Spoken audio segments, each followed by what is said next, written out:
is Just the Stats. Ready Johnson, Eugene Morgan, coming to you from the lovely city of Atlanta, Georgia. Eugene, we have upon us here facing elimination for a team that I was kind of hoping Minnesota would pull through. Now, the miracles can still happen at the time of the recording here. Mm-hmm. There's still some life in Minnesota, but we all know how 3-1 goes. And I have to jump on the Ant has to do better bandwagon because 2 shots in the first half is just not going to do it for you in a game where you're facing going down 3-1. You know, you're facing that third game. Going on that third game is always crucial. It's a big difference. It's only one game, but man, is it a difference between 2-2 and 3-1. Yeah. It's such a difference between those 4 quarters. That one game matters a ton.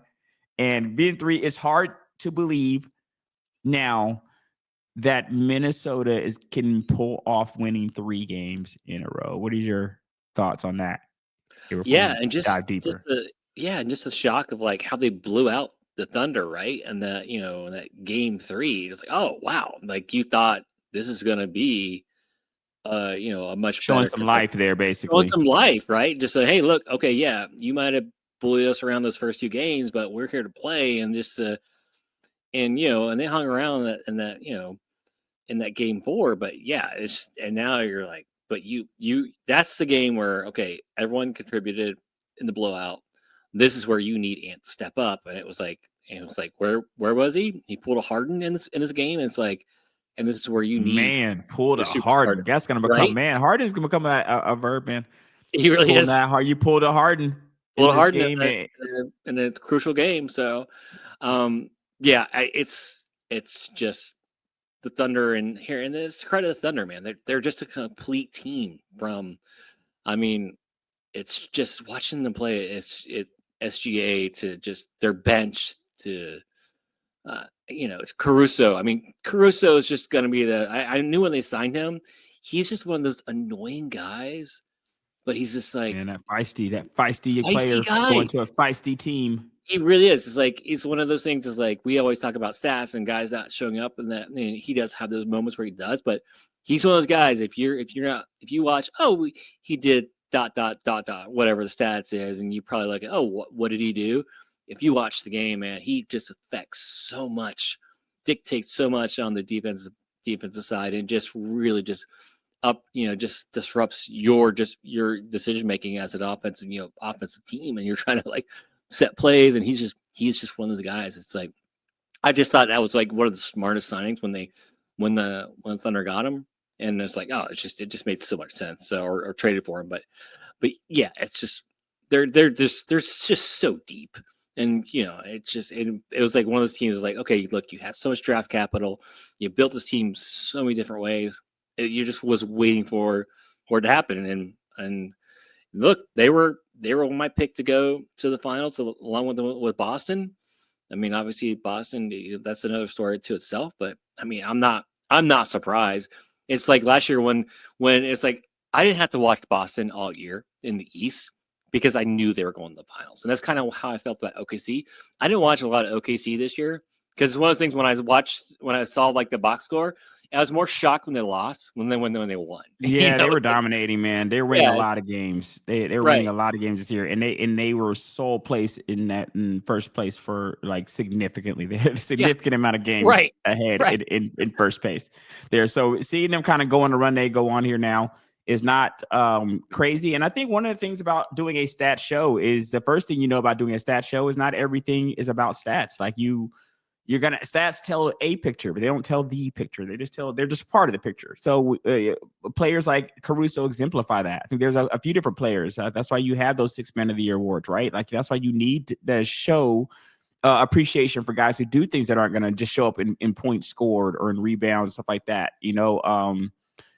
I think that's even more important. That energy is even more important in the playoffs because I think everything is elevated. Everything is magnified, Eugene, in the playoffs. So, in the sense of the player depth going into those role players really becoming guys, really making their names in the playoffs.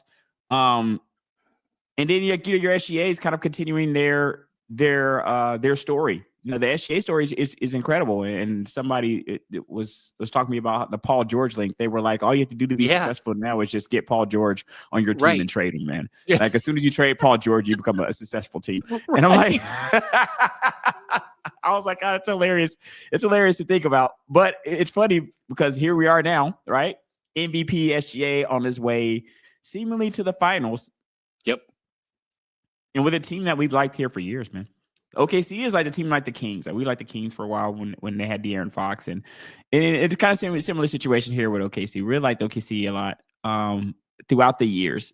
And they seemed like they were clawing there when they were getting there, and they were getting closer, and they were getting closer, and they were getting closer.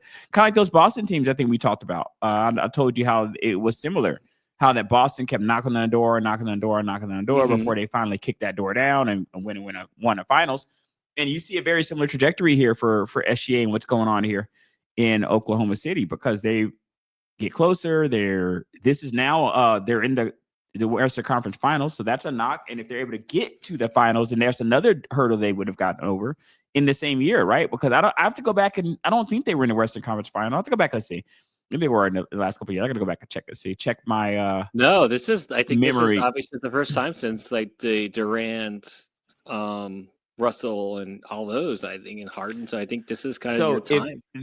This is that, and that's interesting because Boston. It was a situation where that maturation process took them getting to the Eastern Conference Finals a couple of times, I want to say, before they were able to actually get to a finals.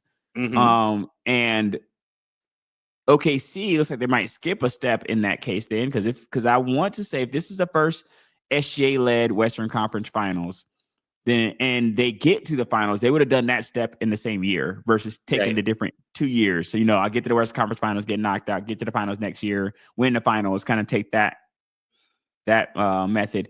And then you can see them with I think they won like 68 games in a regular season, something like that. Yeah. You can see there's only 82 games, by the way, ladies and gentlemen, that if for our math people out there, 68 games is pretty good. If they were to win the whole thing, you would kind of look back and be like, well, of course, right? Like they won almost 70 games in the season. Like, of course they won the whole thing. But it's a team that's just so young that you're like, man, that's incredible. Yeah, I mean, I was listening to another podcast, and it's like, and I was listening, and somebody brought up a point. It's like, when's the last time you seen like a young team just do it like this? Like, it's usually like they're battle tested. Like, you had a great point. Like, how many times Boston was there, went to the finals, lost, knocking on the door, man. You're right there, knocking on the door, and this team was like, okay, yeah, they got battle tested by Denver. I mean, up until Game 7, right? But I mean, it's been pretty easy. I mean, other than getting blown out by Minnesota, they could just like turn it on defensively. Then you're just like, wow. It's like they just turn on just like on the defense side of the ball. Like I just haven't seen. And you wouldn't expect that from a young team. You expect that from a veteran team mixed with young guys like Boston last year, right? But you wouldn't. But this is a bunch of young guys, and they know how to play on the offensive side of the ball. They know how to play on the defensive side of the ball, and they play unselfishly, and they kind of know when it's like, okay, they know when to kind of let SGA cook, and they kind of just know they know their moments, and they know how to excel in those moments. And you don't expect that from a young team. You expect that from a veteran team mixed with young guys, but a whole team with young guys, it's pretty impressive. It is right. And the moment. It's interesting because the moment doesn't seem too big for them. And I think that's what you worry about with younger teams. You worry about the moment being a little bit too big for them. And you kind of go back to I felt like it's why the Patriot teams were always great, because they knew the moment. They were comfortable with the moment because they've been in it so many times, and that becomes an advantage for you. Like if you're going to the finals a lot for those Warrior teams during their moments, like if you're a team that goes to the finals a lot and you can recognize the moment, you recognize feeling, you kind of calm your team down, you can be in the moment and stuff like that. That's an advantage for you versus a team that everything's new, the big lights and everything. The moment is massive. But these kids seem to be doing a pretty good job of handling the moment, to me. I mean, outside looking at it. Do you think that there's a chance that Minnesota takes a look at their team after what's going on here? Like what kind of changes could Minnesota make to the team now? Because it looks like they're in their window as we speak, right? They're in their window right now. So what kind of changes could Minnesota make to their squad if they make any? I mean, the Rudy Gobert situation seems to be working out. At first, people were questioning that. Yeah. But they literally are here in the Western Conference Finals now. Like literally, you're here now. So wasn't that bad. It just seems like something's missing here to get over. Yeah. Are we overreacting, or is it just the Thunder that good? There's also a possibility Thunder could just be that good. Yeah, I mean, it's weird, like how like Julius Randle was like in the last series, and you're like, oh man, there's no way he's not opting out of his contract, to this series where he's been like ghost Randle. So maybe you could Ghost Randle, right? I mean, so you could upgrade that. I don't know. I mean, so what? I know, right, exactly. And that you don't, and that's the thing. It's not a big free agent market this year. So you do have a coveted, center, which not a lot of teams have in the West, which is, Correct. So Plays defense, price defense. I don't know if I'm making some subtle changes to my bench, but if I go to the Western Conference Finals, maybe I'm just tipping my hat to this OKC team, and like, okay, yeah, I mean, we got here again. This is Western Conference Finals. What do we need to add more? I don't know. It's I like your team. I still like that team. I do too. And then the yeah. fact that you can go, they win a lot of games. They're used to playing in the playoffs. I think it's more frustrating because if you're a team that's in a cellar dweller, let's say that you're a cellar dweller team in the Western Conference, right? You just feel like, hey, there's so many changes we have to make that I actually feel better about our situation because there's so many changes we got to make. We're at the bottom. Maybe we need to start over. We got to really start to figure this thing out. Maybe we got a couple stars. Maybe we start to build around those stars.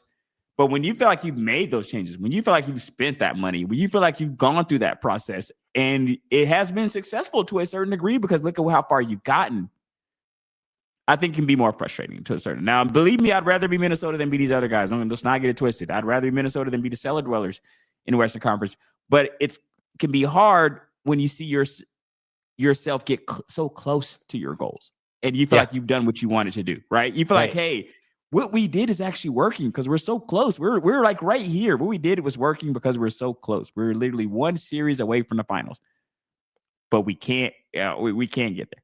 Yeah, and they're one of those teams. They play with no fear. That's what you love, right? You love watching the teams. They go out there, and that's why they kicked around like Lakers, man. They like, I don't care I don't care if we have Luka, LeBron. We're gonna come out here and we're gonna rip your heart out. We're gonna beat you, and that's correct. That's the thing. It's like, and I don't know. And maybe they'll be in the Durant conversations. Maybe they can upgrade that for what. You would have to send, like, it's hard to, like, Randall's definitely said Durant comes in there. Randall's definitely out of there. Right. You got to see how he plays with Ant, right? Like, and I'm not really a huge fan. Like, I will take teams. I'll take great players like Durant will always be attractive for teams to take. Right. But if I'm a team, and I have to think about this. If I'm a team that has to think about gutting a decent amount of my team, 4 or 5 players at least. And then I have to pay a guy. On top of that, 4 or 5 players being gone, I'm going to pay him about $40 million or so. I got to pay him a lot of money annually. And that guy's team that he was on, we were significantly better than already. Like, my team is already significantly better than the team that you were on, that you were playing on. Right. I have a harder time, Eugene. I have a harder time because now I'm thinking this ain't the situation where with the Thunder Warriors situation, right? Where when he was playing for the Thunder and went to the Warriors, they were like right there. They were going like kind of neck and neck. You know what I mean? Yeah. This isn't a situation where you're looking at Minnesota and thinking that Minnesota and the Suns are in the same stratosphere right now. Like, you think like the Minnesota, think is just much better than the Suns. So it's like, why would I want what you guys have?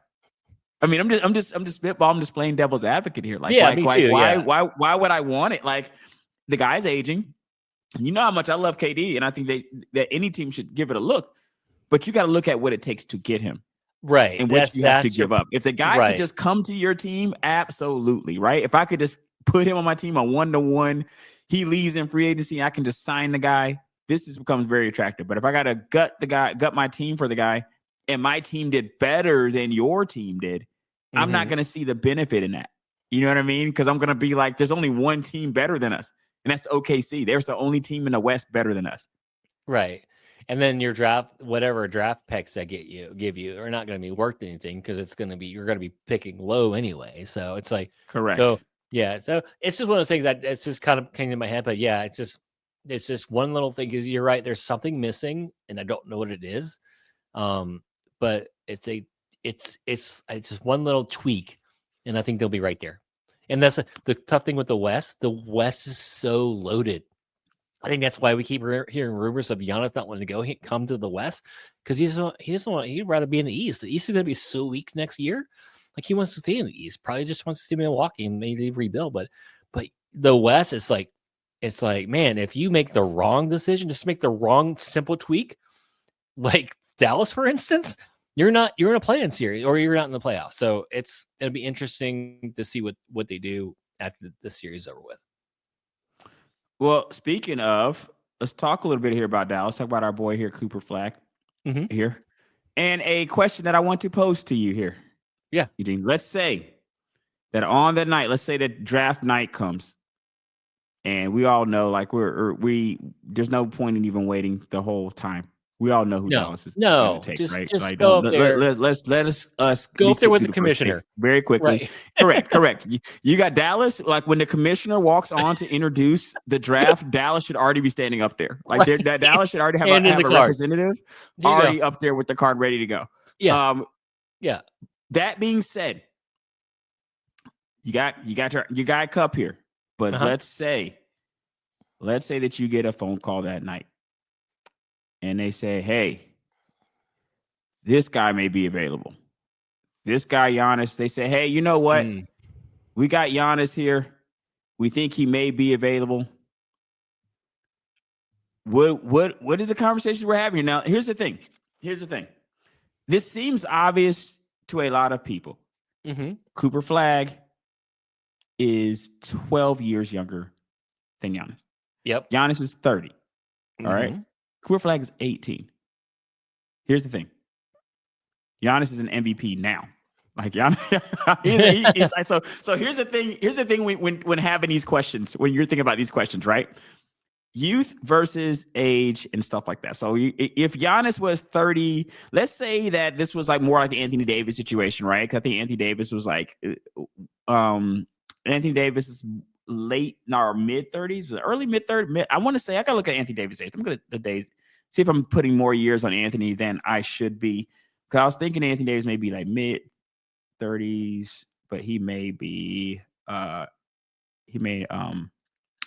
32. Okay, so I put more years on him. 32. Okay. 2 years difference. 30 years. 2 years difference there. I think with Anthony Edwards though, or Anthony Davis situation was more injuries. But age was a factor there too, because he's definitely older than Luka. So that was all factored in there. And I think this is a situation that would factor in here as well, because there is a even bigger age difference between Giannis and Cooper Flagg. Do you even think about this trade from the point that if you don't do the trade, you gotta hope that Cooper Flagg becomes an MVP, right? Because you decided not to get an MVP. Right. You know what I mean? If you decide not to take an MVP, you're hoping that the guy that you held on to exceeds what the guy that is coming to your team could give you. Now, the thing is about the Giannis situation, because there's kind of for and against. The for, that's kind of my for, in the sense of you have to hope that Cooper Flagg becomes Giannis. Yes. Which is high. I mean, he could be. He could become Giannis. Don't look at me wrong. Right. He could, but you got to hope he does, right? Because if Giannis is right there and they're like, hey, we'll just give you Giannis, man, and we'll do a 1-to-1, which is incredible. Like we want that never gets done. A player like Giannis leaves, goes to different places, it's going to be like 8 players. Elites. Yeah. There's got to be picks. I mean, I know what you're saying, but there will be obviously picks involved. But yeah, if we're just saying 1-to-1, let's say 1-to-1. Okay. Just 1-to-1 for sake of example, man. They just call you up and say, hey, man, we'll just give you Giannis and you just give us the kid Cooper Flagg here, man. Now, I don't think Dallas would do it because of the the backlash of the Luka situation, which kind of have similarities in the sense of age. Yeah, because they're going to think that why would you trade a younger kid for an older guy again? You know what I mean? And Giannis has had some injury issues. Giannis hasn't exactly been injury free. So I would see if you're Dallas, this is just a non-starter. You're just like, no, absolutely not. We're going to just hold on to it. I just also think that if Giannis goes to a team, Giannis is 30. Giannis can play for easily another 5, 6, 7 years if he wants to. He could play to 36, 37 if he wanted to. So you could be looking at a good another 6, 7 years. It ain't like you're looking at a Giannis that could be out the league next year. You're looking at a guy that you could be looking at facing this decision for years. So, yeah. What would you do if you're the GM and you could, let's say you could make this decision without even let's say the public's with you either way. Yeah. Public's with you. You don't even have to face because the public wouldn't want it. I don't think the fan base would want it because the fatigue of the Luka situation and the similarities of trading the promise for a guy who maybe has delivered in the past, but is kind of on the back nine. So I think the similarities are too close for Dallas to ever pull it. But just for sake of this example, you're the GM there. They make the phone call to you. Do you make this decision? No, I mean, I don't make it just because I don't know what I'm getting out of Kyrie, and I don't know what I'm getting out of AD, and at least I can build around this young talent. And like you said, I mean, and we just know big men don't age well. That's just I'm not saying Giannis is going to start breaking down in the next couple of years. Yeah, let's look at Giannis stats from last year, man. I mean, they were amazing. I'm gonna look at him. Let's see. He was awesome. He was awesome. I think it was a top 4, top 5 in the MVP. Right? He was 30 and 12. Right. So I think it was number 3. 30 and 12. Voting. He plays about 67 games. He plays 60. So he plays 67, but the 67 games he played last year is what he's been about averaging since 2020. Like he's been playing about 63, 65, played 73. So he missed 9 games last year. He missed 15 games this year. It's not excellent, but that's not terrible. I mean, it could be a lot worse. It could be a lot worse than that. We've seen what's going on with the Embiid nightmare and what a lot of these teams face with how many games that they get. Or even AD. Look at AD. So there you go. So yeah, so you are looking at that, and you're looking at seasons, career stats of where he averages 30 this season, 30 last season, 30 in 22, 23. 29, 30 in 21, 22.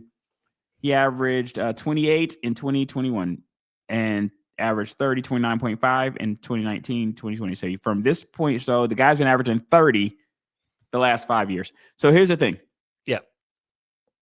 That's right there. If nothing else, that is what you're going to be up against right there.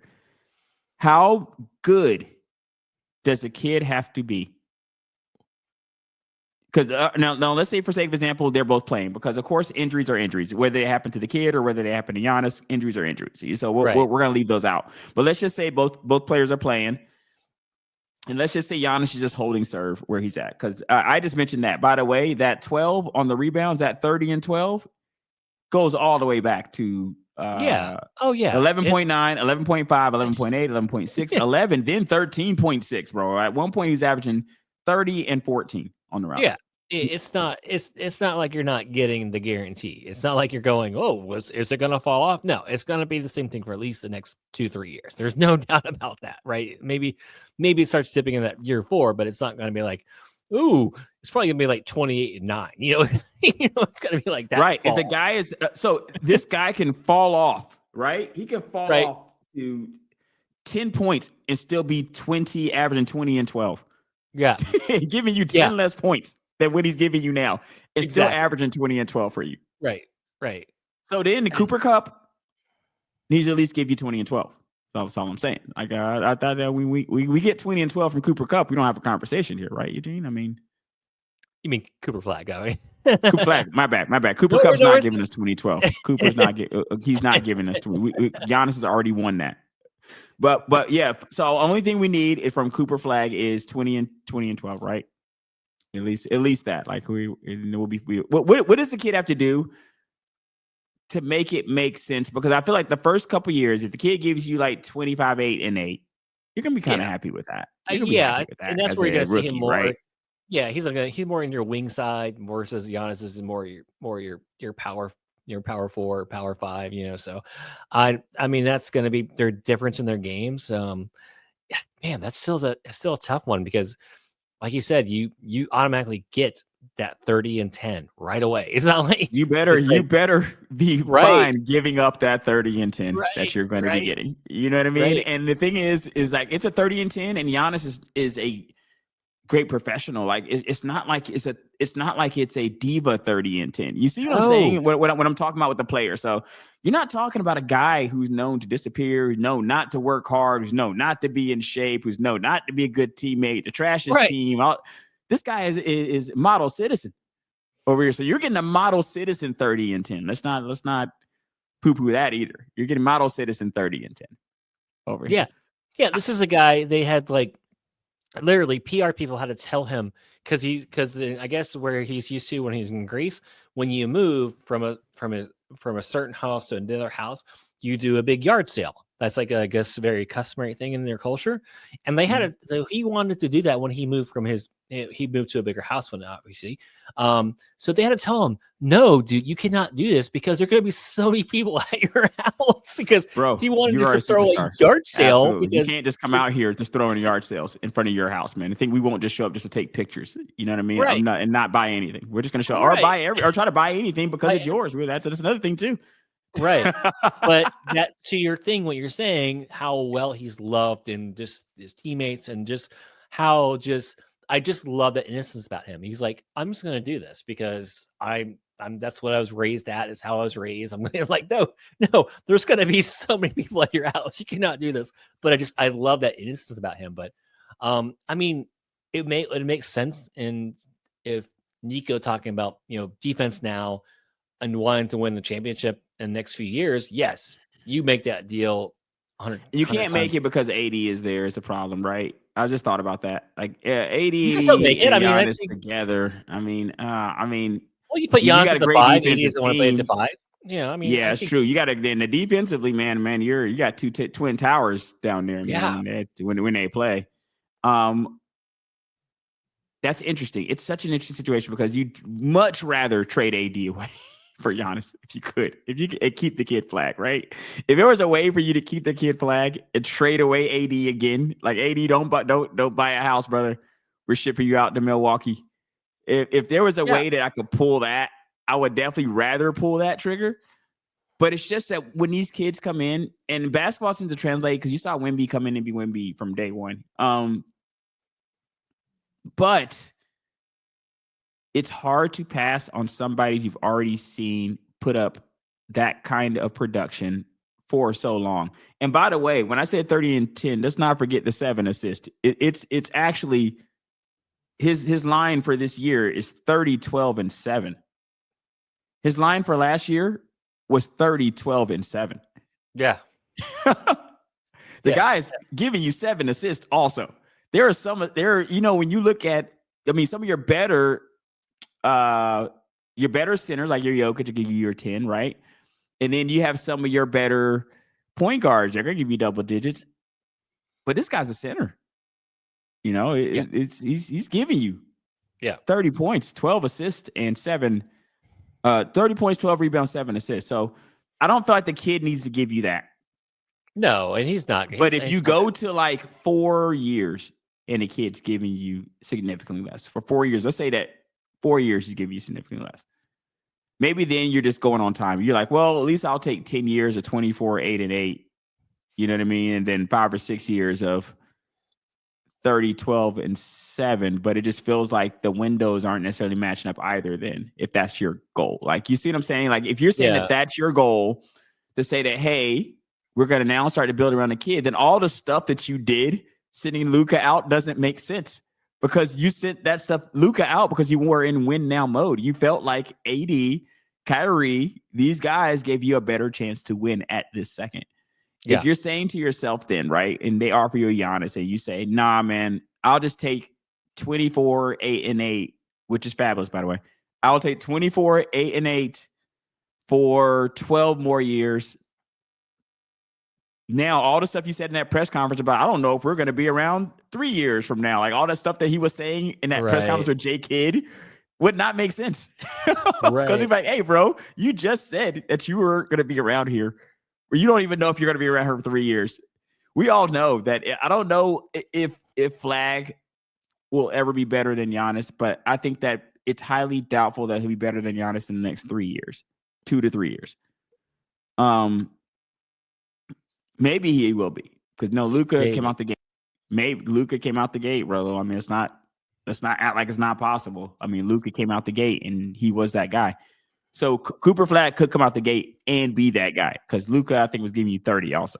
So he can come out the gate and be that guy and give you 30. I'm not saying he can't give you 30 and 10 or whatever Luka was giving you or these other guys, but I do feel like it's a lot of pressure in the sense that, for one, if you're looked at as the heir apparent to replace Luka, because AD was never looked at as that, no matter what Nico would want it to look like, AD was never looked at as the guy that's going to come in and now be the new Luka for Dallas. No.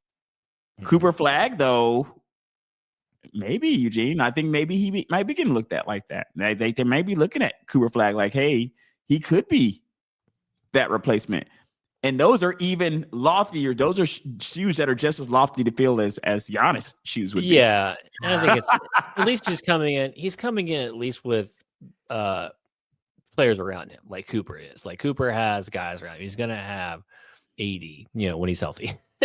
And Kyrie will be back when he's healthy. Kyrie will be back at some point, we know, right? And then so they've got good role players, so he's got a good team around him. So he doesn't have to come out and be that superstar right away, which, everything I've watched, he looks like he's going to be a superstar. I mean, even if he's a 1B player, I mean, it's not going to be a bad thing that, not a bad deal, so I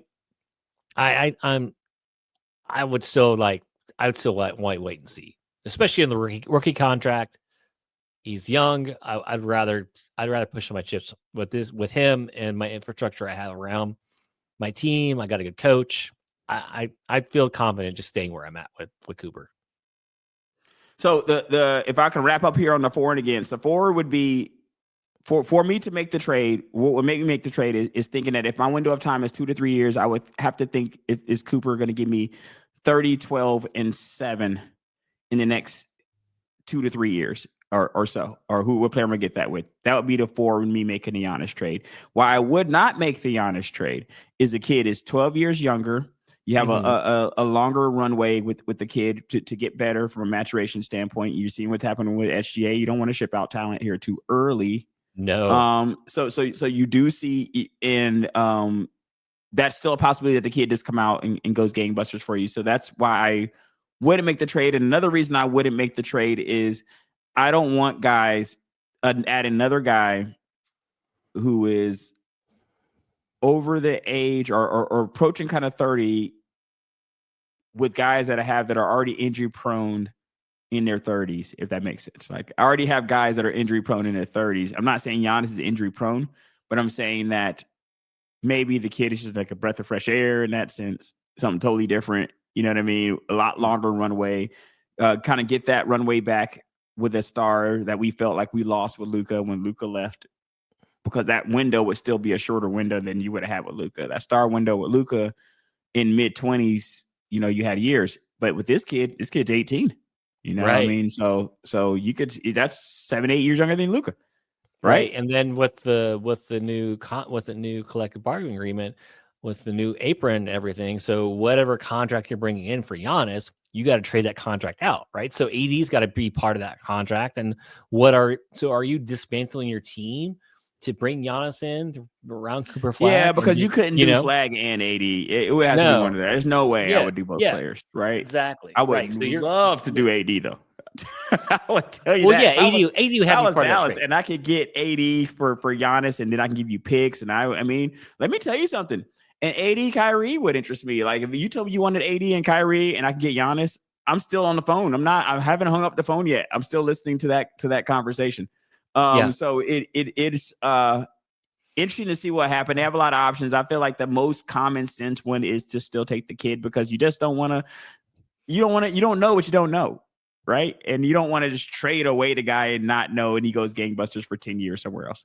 So I think you take that, but it's just a tempting conversation. when the guy's giving you 30 points. And, so tempting. And like you said, if he becomes that second, like just say he just blows up and becomes the new Luka, now you've got that luxury of him being on that rookie contract, and then you can rebuild around him. So then you're kind of versus if you bring in like the Giannis, you brought in that huge contract, you shipped out some huge contracts as well to bring him in, but now you're kind of in like that stuck win now mode versus okay, yeah, we've got a good team. Now we can kind of go. Now we can be back competitive, be in the West, maybe get out of the play-in game for next year, be in that 6-3 conversation if our team is that good, and then you're just in a different conversation, a better conversation. The versus, oh crap, we brought in Giannis, but we had to ship out all these contracts to bring him in.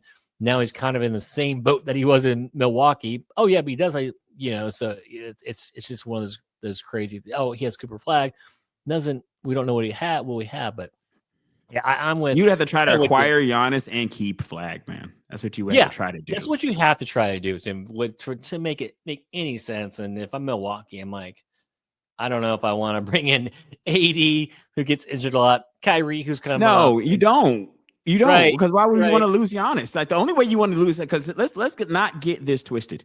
If I'm Milwaukee, I don't want Flagg. I want to keep Giannis. Like are you kidding me? I want to keep the guy I got.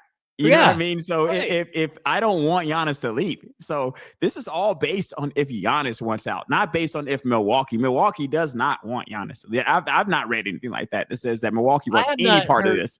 Yeah, I've not heard Giannis. I mean, it's been very, very much like I'm open to conversations, and it's been very like that. It hasn't been like ship me out, I'm gone. King's ransom they can get for the guy, man, if they do.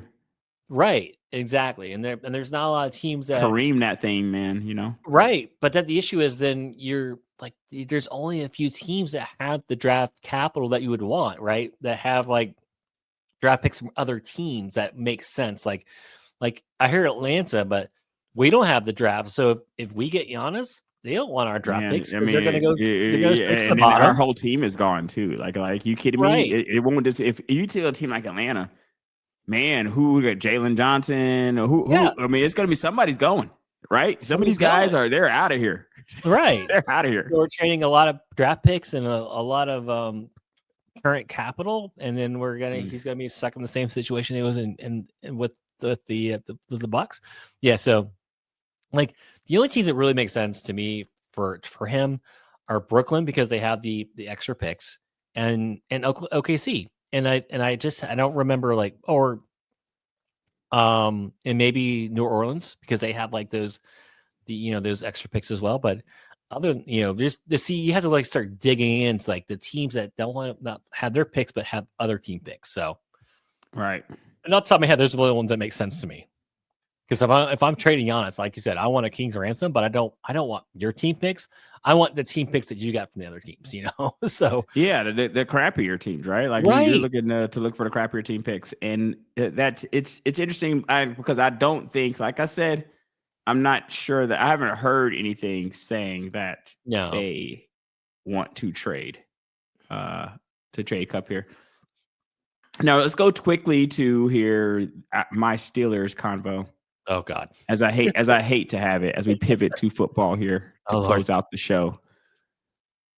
I don't know why this is the most precarious position. I love the Steelers, man. I love the Rooneys, man. See, here's why. The reason I love the Steelers because people ask me all the time, like, why are you a fan of the Steelers? I'm a homer, so I love the Falcons and I love all things Atlanta. Mm-hmm. The reason why I'm a fan of the Steelers, I'm a fan of the organization. This is an organization that had to be very for one, the legacy of the team. The Steelers have been around for a long time. They kind of have a legacy of football, kind of like the teams I think about when I think about that, like the Bears with the Hallis and the Bears, Mara's and the Giants, Rooney's and the Steelers. Like these are teams that have just been around for so long, and they have legacies in of themselves. So I like the legacy. They have the championships to go along with the legacy. They have great stability there that I love in teams where teams don't have like a zillion coaches that have coached their team. These are all things I've liked about the Steeler way, and the reason I like the Steelers so much. I will tell you though, this is the first time probably ever in my just loving the Steelers that I'm pretty worried here. I'm worried because what is the plan? The plan cannot be Mason Rudolph in a division where you're facing Lamar Jackson and Joe Burrow. Let me tell you that again. You're facing Joe Burrow and Lamar Jackson, and Lord forbid Shedeur Sanders turns into anything.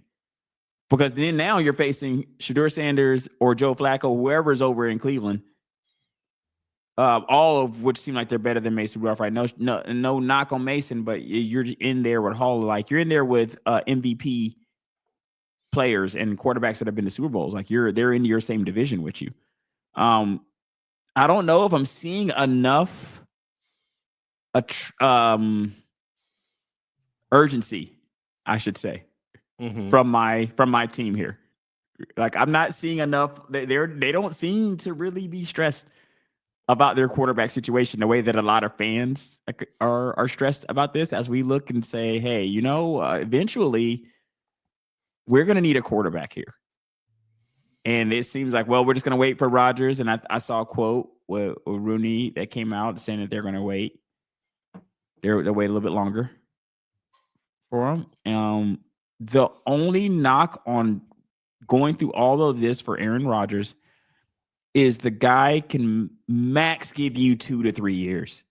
Max. And that's like the max. That's like the top of the window. And that even if he gives you correct, even if he gives you the 17 games this year, you're going to go through this process all over again for the next 17. And then if he gives you 17 more, you're going to go over this process all over again for another 17. You see what I'm saying? I would rather just rip the Band-Aid off with a kid. Let's see what happens. Now I'm going to root for Will Howard forever. I got to hope Will Howard turns into a guy. But it's like, that's the part I don't understand. It's a lot to put on a guy. And the guy I do think gives you the best chance to win this year. If he just says he wants to play, I don't know that you have a better player. I do think Kirk could still sling it. So I think that Kirk will be an option for them if the Aaron Rodgers situation falls through. But it just doesn't make sense to me, Eugene. Can you make sense of what's going on from what you see from your perspective here? I don't understand it. I don't I mean, Will Howard, great. I get it. Champion, won college football champion, great. I'm hoping to get some Brock Purdy action with him, man. He just comes out and he's just a guy, is what I'm hoping. I mean, he's okay, but he's a backup. He's maybe slightly better than Mason Rudolph. I think he'll be, but I'm not like I'm not. I don't understand why they didn't take Sanders just as an insurance policy, just in case. You know what? Let's just take the next best quarterback in the draft at that point. Whether you like him or not, I still think he was. In that system, I think that smart coaching staff. Say what you want, but the offensive coordinator, he couldn't do it here, but he did. I think he did a good job with what he had in Pittsburgh last year. So I think they were putting up points, and I'm no fan of Arthur Smith, but I will say that at times they looked like a functional offense, but that functional offense at least had Russell Wilson or somebody back there who had played. Exactly. Justin Fields looked functional at times, but it's crazy because when you looked at those offenses that we had last year, it never looked as cohesive as the Bengals and the Ravens, in my opinion. Those offenses like in a different class. Our defense was in top notch class, but our offense didn't like it was in the same class as the Ravens or the Bengals. Yeah. And again, you're maybe solvently said maybe best. I'm just saying 1 year. You're getting 1 year out of this guy. That's it. Like I said, why not just draft the next guy? You had some pretty good talent coming out this year. I mean, obviously there's going to be even better talent coming out next year, but I don't know, man. It's like I said, I thought they had the inside track, and it's like, well, they must have it, but you would think he had been signed by now. And now we're starting to hear of the Kirk Cousins rumors. And that's never a good sign when you start, okay, well, I honestly thought Rodgers was going to sign, just thought he's going to do his little whatever retreat, go do the media tour, blah, blah, blah, eventually sign with, and there's time. We're only into voluntary workouts at this point. It's not a big thing he misses, but it's I don't know. I kind of like my quarterback being like I like that I like that Penix again. I know he's a younger guy, but I love that he's already there, forming those relationships with his receivers, with the offensive staff, and I feel like that was like that detriment to him and the Jets. Like he wasn't there a lot. There he was always flying off to other places. Wasn't part of the team. Yeah, he put up great stats, but he just never had a connection. And I don't know, I'd just be surprised at like what this doesn't seem like a Mike Tomlin kind of guy to me, you know? Like I can Really? see Kirk Cousins. I can see just I can see just Kirk more than I could see Aaron Rodgers. I'll tell you right. that. That's what I'm From a saying. locker room perspective, I can definitely Right. see Kirk Cousins more, but I think I can see Kirk Cousins more than Aaron Rodgers in a lot of locker rooms. Yeah. And Yeah. it's that too. And you bring up a good point because that is also another point is the circus. Because right, Mhm. we spoke on the fact that the brevity of time, like the it's just such a short amount of time that you would be there that we don't know why would you be going all through all of this for a guy? This guy is not going to sign a 5-year contract. No. So you're chasing this guy down like he is. So that's one thing. But another thing that you've kind of touched on is the circus. Why bring in the circus for 1 year? Why? You know what I mean? Like if I know I'm going to have a guy 5 years, I'm going to bring the circus in. And if I know that he's going to give me 4,000 to 5,000 yards, the circus is coming in, ladies and gentlemen. I'm not a guy that's just like, who's going to sit on this soapbox and act like I wouldn't have it there if the productivity was there for a significant amount of time. Because that's like 20 to 25,000 yards. But that's not what you're going to get. You're not going to get a 4 to 5 year deal out of this guy. You're not going to start building your team around this guy. No, And you're it's a 2-year waiting deal till within a lot of months. guaranteed money. Correct. Mm-hmm. And it's going to be front loaded, right? So you're pretty much going to have an 8-year deal. It's probably going to have a 2-year deal, player option, maybe a team option on that second. Mm-hmm. Why? This is a lot. You're waiting to within literally 2 to 3 months of the season. Yeah. The season's going to start in about 3 months, 2 to 3 months. 100 days. 100 days. I saw it today. And here we are, right? Here we are. It's 100 days out, a little over 3 months. Steelers don't know what's going on with the quarterback. Still, like right now, I have no clue. Now, I feel like you got to, if you're the Steelers, only saving grace here is either you believe in Will Howard, which I hope they do, but I don't think they do. And the other thing is you have a kind of bead on Rodgers' behavior. Like you think you already know it's a done deal, and you probably have known it's a done deal for a while. So maybe the fans and everybody else is panicking, but you've already known it's a done deal. Rodgers giving you better feelers on his situation than he's giving out to the fans. So maybe you know information on Rodgers that we don't, or you're just comfortable with getting the Kirk Cousins if the Rodgers situation falls through. He's like, well, we'll just take Kirk. If Rodgers falls through, we'll take Kirk, and it's just not a problem for us. Yeah. Those things, all right. I'm cool with, whatever. If you know, because I don't really have that information. But outside looking in, it's questionable. Yeah, it's questionable, Eugene. Yeah, very questionable. Because if I'm a fan, and like at least if you look across the league, okay, most teams have their quarterback set. Either due to retirement or they have a guy. They either have a rookie guy in their. This is where they're going with. They've signed a veteran guy, whatever. But your team, I mean, if you look around, your team is the only team that has the biggest question mark at quarterback. I mean, yes, you could look at being the kind of team they are. Like that's the thing. The team they are. They're not expected to have it together. Yeah, this is very other than maybe they're like, maybe this is they've never done this, but maybe this is the tank year, and they get that higher draft capital, to get that higher draft pick to get a quarterback. But that's never been their style. That's never been Tomlin style. So I'm just confused by this whole thing. Just to have Mason and have Will Howard again, both good guys, both are backup quarterbacks. Will Howard is never going to be a starting quarterback. Sorry, man, never. Are you ready to plant the flag already, Eugene? But nobody thought Eugene back in the day that Brock was. Did people think Brock was ever going to be a starting quarterback? I mean, he went out there and surprised some people. There could be some surprises. I feel like let's think about it like this. And this is definitely hopium. I'm gonna tell you that right now. Will Howard could definitely be a backup. But I'm full blown hopium right now. When you look at the fact that Brock Purdy ended up becoming, for San Fran. And you can definitely say that, well, he's there with Kyle Shanahan and he's a product of the system, great players, all the other stuff. And that's all valid. But let's say that you can look at where he came from. Will Howard doesn't have to come from very far. He was in it. He just won a championship, right? Like he doesn't have to come from very far to where to being decent. If he ends up being decent, and then you look back and say, well, I Will Howard guy, kind of like Lamar Jackson when he went 32nd, and you look back now and you say, wait a second, the guy won a Heisman.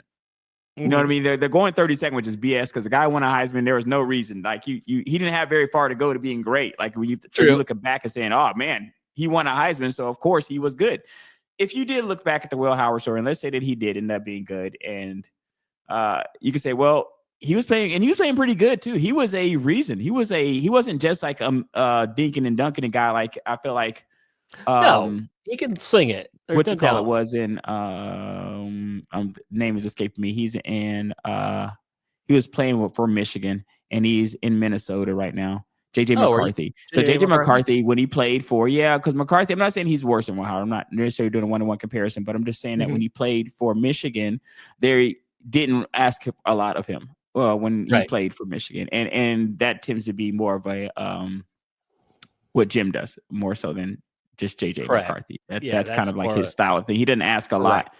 That's a Harbaugh situation. So, but I don't think that's the case with Will Howard. Will Howard was playing good. Will Howard was a part of that Ohio run was just how good Will Howard was playing. I remember commenting on that. But that's a lot of hopium. I mean, I'm hoping I see a glimpse of that, man. I don't know, man. I don't know. I'm hoping. Well, yeah, and then he did take K-State to national championship game as well. So I mean, you gotta give him props for that. So I mean, I know we've seen so many quarterbacks, and yes, we will get fooled by some, but there's a reason why he goes in these later rounds. There's a reason why. Right. You take Purdy. Sure. You take Purdy as like as a project works out great. Howard is.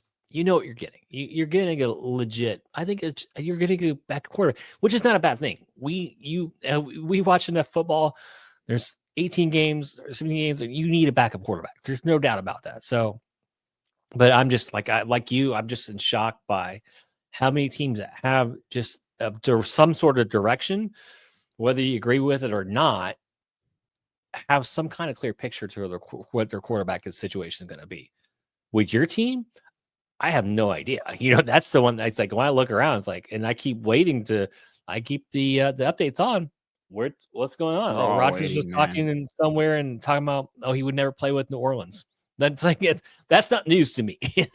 I could have told you that. On shows, man. He was on. He's going on shows. He was somewhere and they asked him. I think a kid asked him a question about the Bears. And if we had to play Bears, say he wouldn't play for the Bears, but he said he's interested in another team that may play for the Bears. The Steelers, people were cryptically reading into that because the Steelers play the Bears. So people were like, "Oh, does that mean that he's could be coming to the?" The thing is, does it really matter? Because at this point, if we don't know if the guy's coming or not, even if he does come, it's for 17 games. We kick the can down the road for 1 year, and we're right back in the exact same situation next year. I don't understand. But again, I would rather kick the can with him, than just what's on the roster now. I would say, would I kick the can with Rodgers? Absolutely. I have some good running backs. I got a good defense. I got a good receiver. Let's just go. Let's see what we can do. So I've got talent around him. So it's just weird because I keep, like you said, I keep reading the Bear thing. I keep every now and then the Vikings thing comes up every now and then, and it's like people say Vikings have already said Vikings. That's intriguing, but why would they do that? No, it's JJ McCarthy time, and you know why it has to be JJ McCarthy time? Because it has to be JJ McCarthy time. You got to see, like, you can't just keep putting these kids back. Like, he was already injured. He already missed his first year. You got to see what you got with the kid. I mean, at this point, right? You got a couple great receivers in Minnesota. You got to see what you got with the kid. So it's definitely JJ McCarthy time there. I wouldn't even look over at the Aaron Rodgers situation. I'm not happy that we're looking at it, the Aaron Rodgers situation now. We're just kind of forced to look at it. We're forced to. And one other thing that's going to play into that is if Shedeur turns into a guy or not. That's gonna play into a situation. If Shedeur turns into a guy, it's gonna be a problem for me. Because I'm gonna be like, yo, you got cute. And you decided, and that would be for a few teams. If Shedeur turns into a guy and a few teams don't end up having guys, you got too cute, bro, with the process. You know what I mean? You got too cute with the process. You see teams do this all the time, and sometimes they collectively get too cute. So we'll see what happens with the Shedeur thing. I like Shedeur, but he's in the same division, so I'm definitely not rooting for him. And the thing is, even without Shedeur, I still feel like you're in a crazy position because you are the Steelers. You have expectations. People expect you to win games. And you're in a division with two absolute studs at the quarterback position. Something needs to be done. Right. And hopefully sooner than later. Anything else on that, my friend? Before we get out No, of man, I'm sorry for you. I'm just sorry for you and your fan base because I think you guys. I feel like there's just so many people walking around in Pittsburgh going, "Why? What's going on?"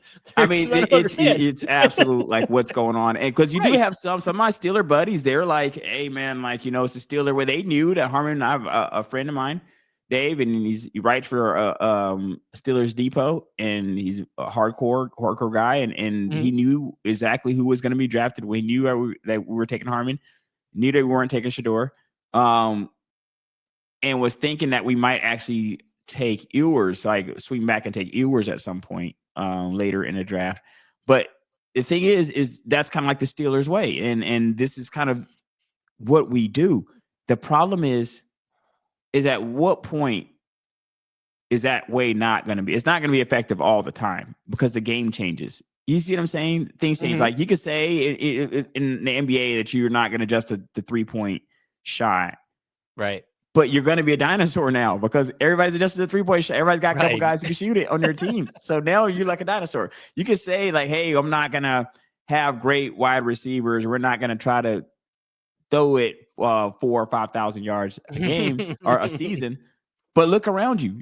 These better quarterbacks are throwing 4,000 to 5,000 yards a season. So like this is not necessarily something now that you're doing. This is something that you do to just keep up with what's going on. So Steelers have shown time and time again that they can win games. I'm hoping that they show that again here this year. Me and my other Steeler buddies hoping that we can show that, hoping that we can come back on here later and report that we have found a quarterback here.